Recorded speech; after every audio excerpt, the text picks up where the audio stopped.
ప్రజలను మోసం చేసిన పార్టీ కాంగ్రెస్ పార్టీ అని విమర్శించారు మంత్రి హరీష్ రావు. 2009లో ఇచ్చిన హామీలు కాంగ్రెస్ పార్టీ అమలు చేయలేదన్నారు. మేనిఫెస్టో డిక్లరేషన్ల ముందు కర్ణాటకలో చేసి సవాలు తెలంగాణ ప్రజలు కాంగ్రెస్ను నమ్మే పరిస్థితి లేదని, తెలంగాణ విషయంలో కాంగ్రెస్ పార్టీ ప్రజలు మోసం చేసిందని మంత్రి విమర్శించారు. పాలమూరు ప్రాజెక్టును నీరుగార్చింది కాంగ్రెస్ అని, పెండింగ్ ప్రాజెక్టు అనేలా చేసింది కూడా హరీష్ రావును విమర్శించారు.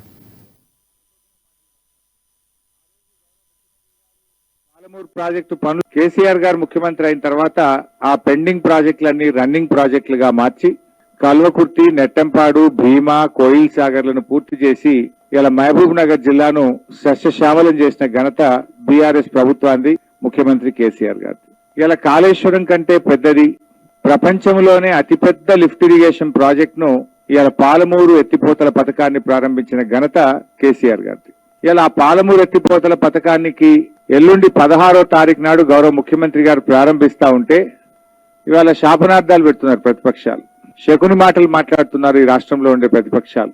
భారతదేశంలో ఏ రాష్ట్రంలో చూసినా కూడా ఏదైనా ఒక ప్రాంత ప్రజల కరువు తీర్చడం కోసం ఒక ప్రాజెక్ట్ వస్తే ప్రతిపక్షాలు కూడా స్వాగతిస్తాయి, హర్షాన్ని వ్యక్తం చేస్తాయి. కానీ దురదృష్టవశాత్తు మన రాష్ట్రంలోని ప్రతిపక్షాలు మాత్రం అపశకునం మాటలు మాట్లాడుతారు.